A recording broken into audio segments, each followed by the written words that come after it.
Welcome back to Frugal Living for Families. I'm so glad to have you here with me today. I am going to share today the very first step in turning your financial situation around. It is the very first step. So many of you I know live above your means. What does that mean? That means that you are spending more than you are earning, right? More than the income that is coming into your family, you are spending more. And how do I know this? Because a huge percent, I don't know how the exact percent on the top of my head, drop it in the comments if you know, have credit card debt or some kind of debt. Credit card debt is hugely popular. It is just a part of culture in the United States. It's something that's encouraged. Live for today, keep up with the Joneses. You've heard those expressions. A lot of people have, in addition to credit card debts, have car loans. You may have a personal loan. You may have a mortgage. You may have a line of credit, home equity line of credit, or a HELOC on your mortgage. Maybe you've had to finance something like a repair on a home. I know in our family, sometime in the past, many years ago, we had to get a new roof on our house, and we just didn't have the money to pay for it at the time. And so we financed it. And so there's large purchases sometimes that we have to finance, right? So you are not alone if you have debt. You are one of many that has debt, and it's a burden. And so what does that mean? When you have debt, that means you are living above your means. You are not only spending what you make. That is the first step to changing your financial picture, changing your financial future for your family, is to start living within your means.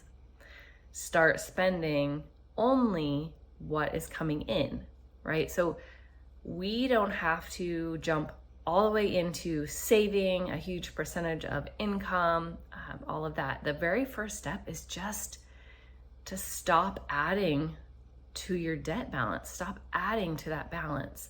So how do we do that? How can we do that in a simple way that isn't overwhelming? Super easy strategy. It will take a little bit of time, a little bit of work, but it's simple. So what you're going to do is take everything that you've spent over the last full month. So right now it is September. So let's look at August, right? So in the entire month of August, I want to have you grab your bank statements from your checking account, or any accounts where you've spent money in and out, and then as well as any credit cards that you have, any credit card statements where you added money to that card during the month. You had to charge some kind of an expense, right? So what we're looking for is all of your expenses for the month. So I want you to go pull all of those statements, and then you're going to go through each and every expenditure that you had. Every time you spent money, I want you to start categorizing. So you can do this on a simple piece of paper, just write some basic categories, or you can do an Excel spreadsheet or a Google sheet, whatever your preference is. And obviously some of the main categories that you would be looking at would be your rent or your mortgage, all of your utility bills. I like to separate mine out. Food is a huge one, and I would encourage you to separate out your groceries from eating out. So if you go to get coffee in the morning or a bagel on your way to work, if you are buying lunch out or your spouse's, if you go out to dinner dates, happy hours with friends, whatever it is, family dinners, anything like that.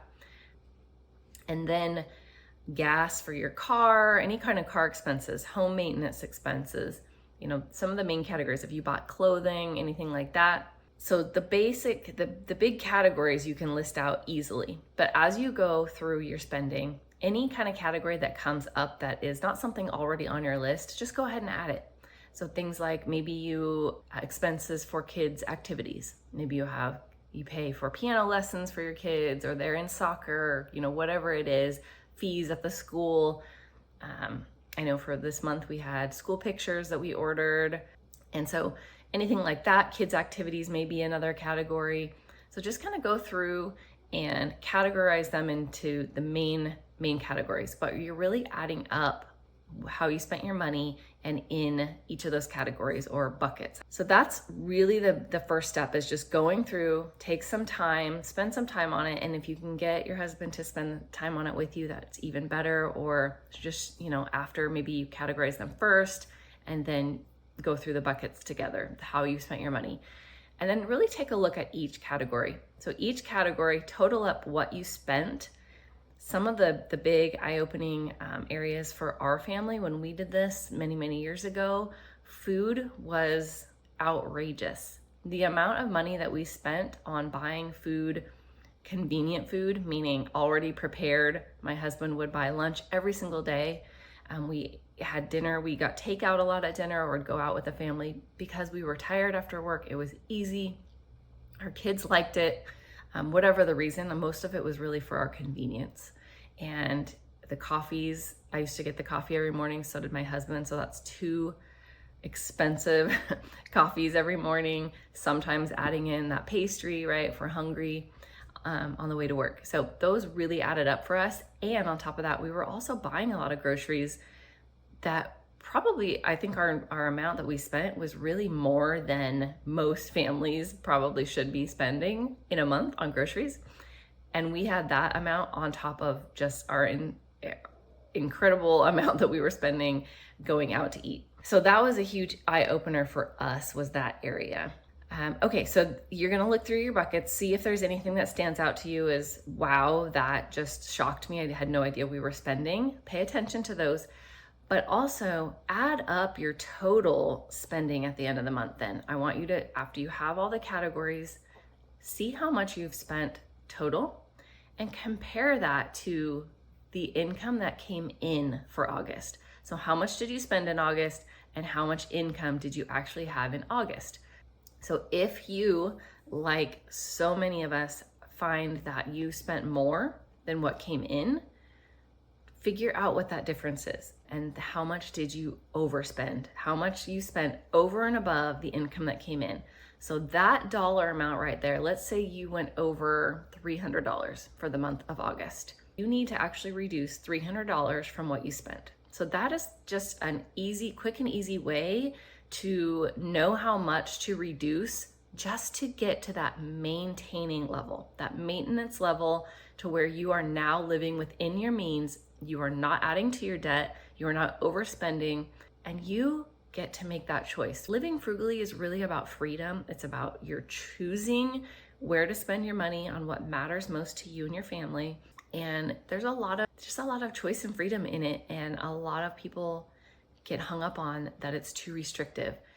Well, if you have any of your categories that you felt were way, way, way too high of spending, then it should be pretty easy to find that amount of money that you overspent and take it from those categories. Do not get bogged down. Don't get overwhelmed on fixing everything at once. I want this to be easy for you. I want this to be something that is manageable in a bite-sized chunk.